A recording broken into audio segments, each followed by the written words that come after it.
In Nigeria and elsewhere, democratic governance is best understood not as a straight line or some mathematical progression, but as a learning curve, a non-linear process shaped by all things that lend to govern human affairs and human nature itself. It is a complex, multifaceted process marked by innovation, ideas, and inclusion, but also confronted by interruption, imperfection, information, and implementation. And the reality, of course, of too many competing and just demands contending for little resources. Governance is not only setting an agenda, but it entails a dynamic reassessment and reprioritizing of that agenda as events unfold. And often, the telling events are not of your own making and choosing, but respond to them and respect their impact. You must. Any democratic government must thus reflect not only the political climate of its time, but also the economic conditions that define the scope of the resources it may have at its disposal upon which it has to govern. Therefore, the enshrinement of democracy in Nigeria was slowed, not so much because Nigerians rejected it. It was slowed because leadership and institutions responsible for democratic expansion did not fully understand the urgency and the importance of managing diversity, delivering justice, creating tolerance, and strengthening political legitimacy through economic fairness. Yet, through the trials and troubles of our democracy, democracy remained the lodestar for our country. The quest for and the hope for democracy guided us through situations that have beguiled and halted other nations. The Fourth Republic is therefore significant, not because it is flawless, but because it represents Nigeria's best and most sustained attempt at permanently establishing democratic ideals, ethos, and institutions meant to carry the nation forward. And I think all those that spoke before me have alluded to that fact. The First Republic, identity before nationhood. The First Republic was intensely regional, tribal, and ethnically charged. Politics was more dependent on identity than ideology. Electoral competition became so hyper-competitive that it distorted into an existential and conflictual exercise. Instead of molding us together, the politics of the day was governed more by centrifugal forces. In sad irony, nationalists who fought together against colonial rule to gain our independence became unapologetic antagonists, champions of rival ethnic and regional blocs. And some of those developments are still quite recent. Events such as the Tiv riots of 1963 exposed the inability of the young republic to manage inclusion, representation, and grievance. Alongside these tensions was a growing sense of Igbo disenchantment, which we cannot run away from, despite the Igbo's strong commitment to pan-Nigerian nationalism, commerce, and mobility across the Federation. In a way, the center could not hold, in part because the central government sought to hold too much. The collapse of political alliances, disputed censuses and elections, and perceptions of marginalization went unaddressed. Losing power came to be seen not as an inherent circle in a democratic process, but as a permanent confinement to the political wilderness. And some of our politicians resisted this. By the mid-1960s, politics had ceased to be about governance. It became a struggle for survival. So we moved from disenchantment to strife, and of course, the Civil War. The coups and counter-coups of 1966 did not create ethnic fear. They were caused by such fears, and they amplified it. Democratic arbitration failed, and suspicion replaced trust. So what followed thereafter? The Nigerian Civil War. a bitter war that was fought for 3 years plus.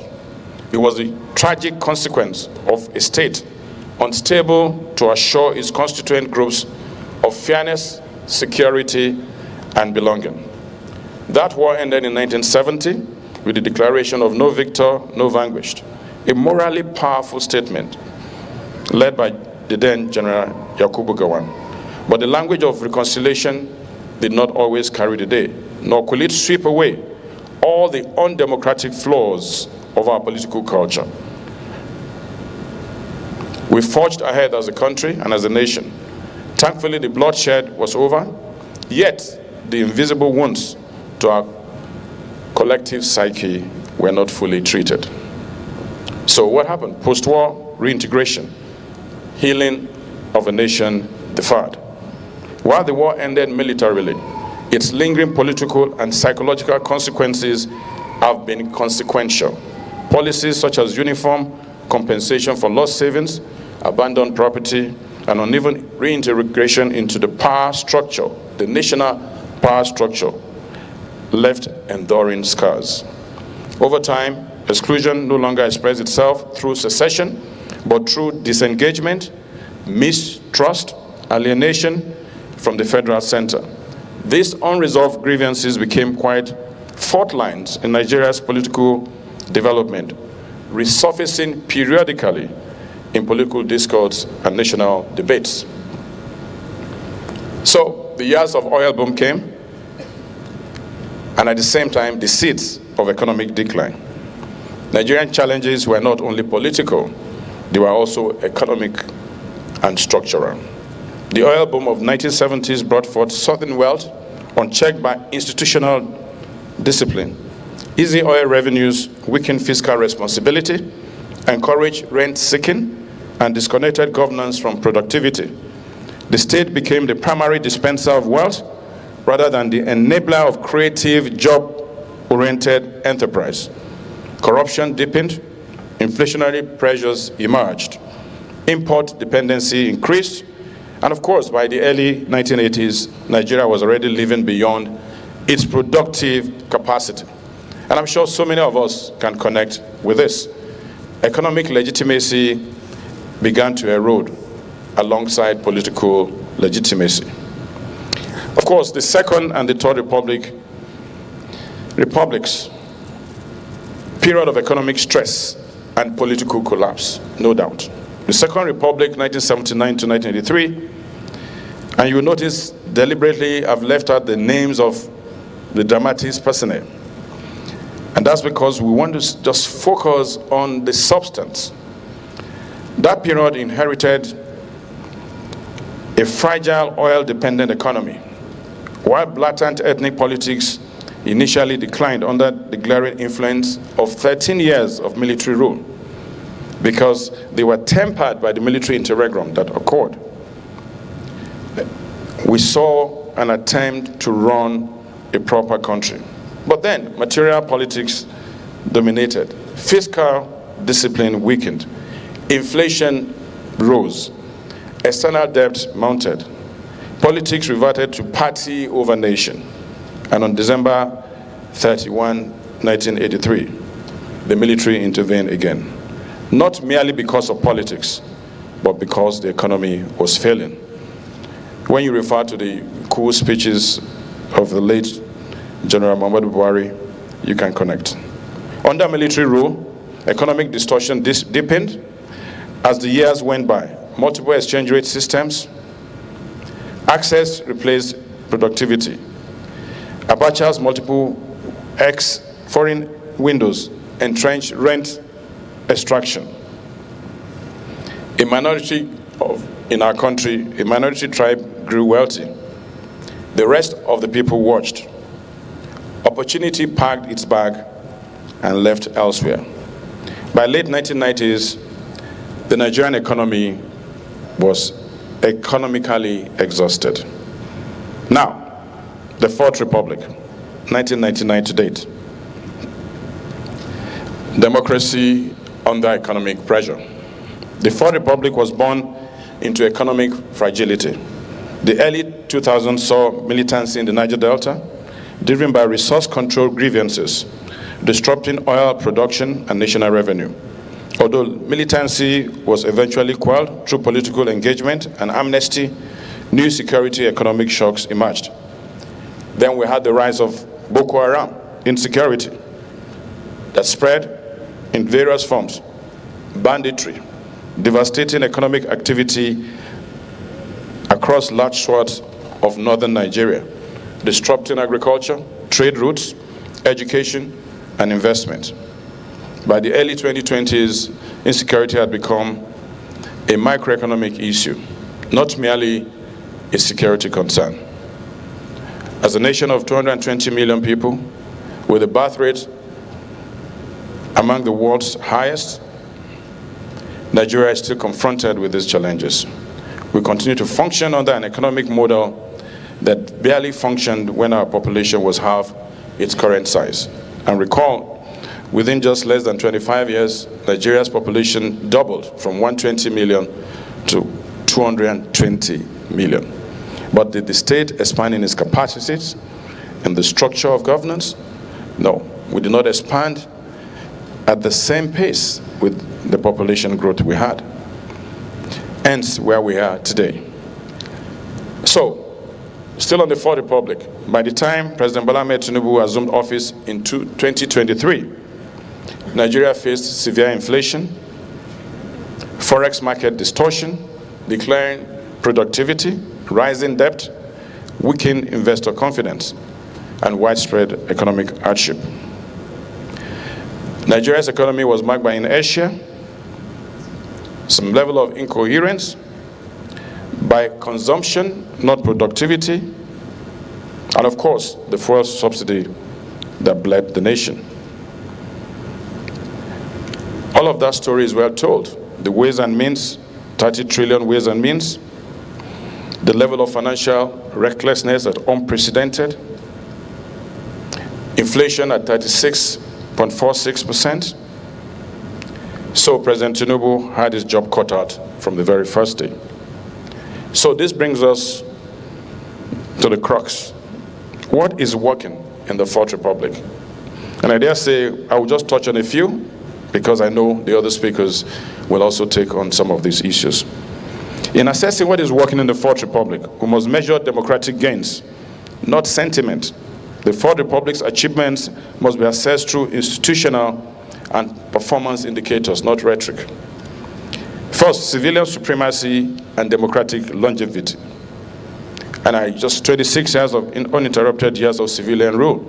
For those that were alive and were active participants in the military, the era of military dictatorship, from Babangida to Abacha to Abdusalami Abubakar, you will know that being under democratic rule is far better than being under military rule. So 26 years, that is working.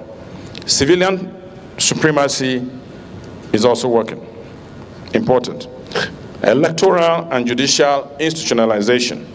Since 1999, over 80% of major electoral disputes have been resolved through the courts rather than extra constitutional means.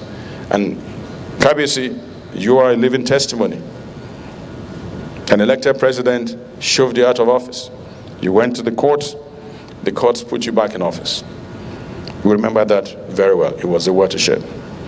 INEC has evolved technologically and procedurally, while courts now routinely overturn executive and legislative process. We've had the expansion of civil space, and we've had people speak about that. Voters register increased, civil society robust. We've also had media and accountability pressure. Nigeria ranks amongst Africa's top countries in media reach. Continuous scrutiny has imposed reputational and political cost on failure. That is to say, the feet of those in power is being held to the fire to be accountable. And this has halted elite behavior in ways earlier republics never experienced. Welcome to the era and the regime of the social media as watchdogs. We've seen policy continuity. For the first time in the Fourth Republic, we've seen efforts at policy continuity, budget continuity. and so many others.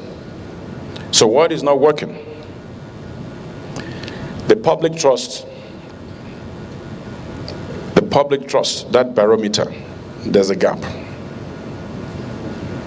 Afro barometer surveys show fewer than 35% of Nigerians consistently trust the federal government, and trust in political parties often falls below 25%.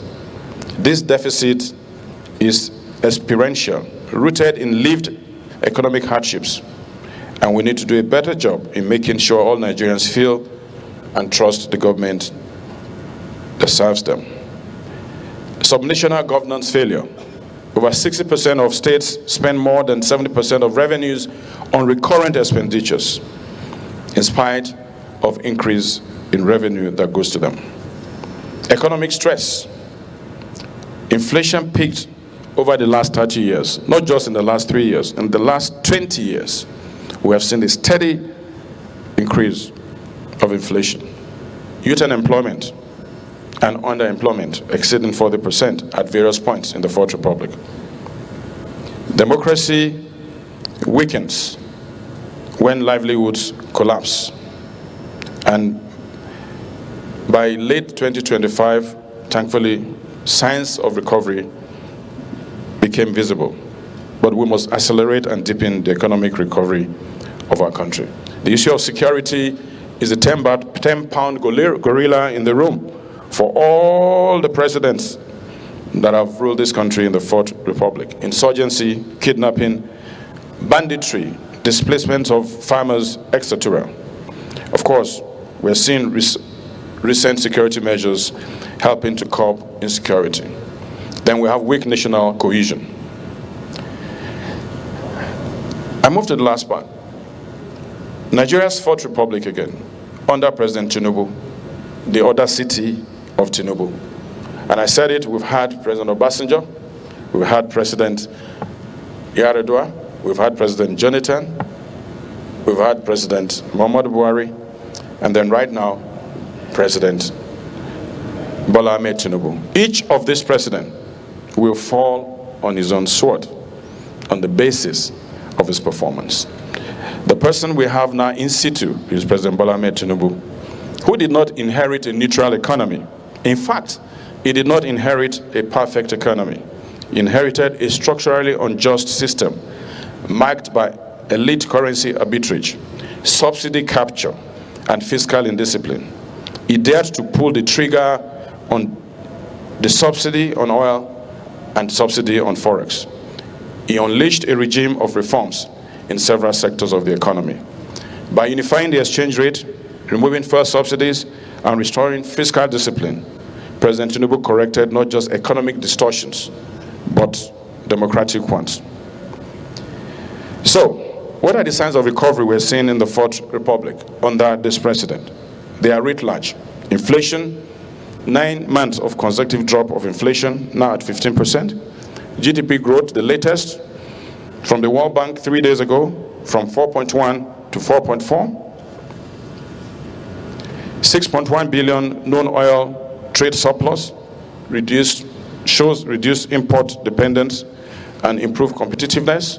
External reserves, now at 43 billion. Nigeria's removal from FATF restored institutional credibility. Currency arbitrage gone. We're seeing fiscal transparency. Balance of trade is now about 18 billion. Balance of payments now stands about 8 billion. Ways and means has been securitized. Subsidy removal, we've saved between 10 to 15 billion annually. Our rating from S&P and Moody, B3, Fitch is stable. Petroleum production up from 900 to 1.5, 1.6. We have the 1.1 billion Nigerian-Brazil Agric Initiative, and I can go on and on. Every single sector is experiencing reform. Social safety net, which is critical, and I must talk about that. 8.5 million households have benefited from 330 billion. The JIP, 50,000 to over 1 million recipients. NEL Fund, a revolution for our young people, 140 billion, 900,000 plus of our young people. Credit Corps, bringing about a credit society. Over 100,000 Nigerians have benefited. Infrastructure across the length and breadth of Nigeria in every geopolitical zone. We see clear evidence of road construction. Over 270 roads are being constructed.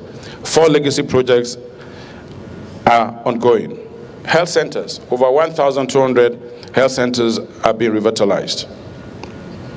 The list goes on. Conclusion. I can see the MC by my right. Unity, reform, and democratic maturity. Nigeria's history teaches a clear lesson. Soldiers entered politics when civilian leadership failed politically and economically. The Fourth Republic has endured because it is learning, sometimes painfully, to correct itself from within. Reform is not anti-democratic. Reform is democracy's insurance policy. Under this administration of President Bola Ahmed Tinubu, unity is being pursued through systemic reforms and corrections by dismantling privilege, restoring fairness, and rebuilding economic credibility. And this unity is not an event. It is a continuous policy choice. Nigeria's future depends on leadership willing to reform systems, confront historical grievances, honesty, and build a democracy that works, not for some, but for all Nigerians. So what is the verdict on Nigeria's Fourth Republic? From former President Obasanjo to Yar'Adua to Goodluck Jonathan to late President Muhammadu Buhari, Nigeria has witnessed incremental efforts and nation building. But note this, like I said earlier, every leader falls on his own sword or performance. Therefore, Nigeria in the Fourth Republic is on a firm path of recovery. Under the watch of President Bola Ahmed Tinubu, Nigeria is witnessing economic renewal due to a robust microeconomic sequencing by the president. There are commitments and, of course, purpose. Nigeria is addressing some of its developmental demons, though too much politicking seems to foul the air and distract.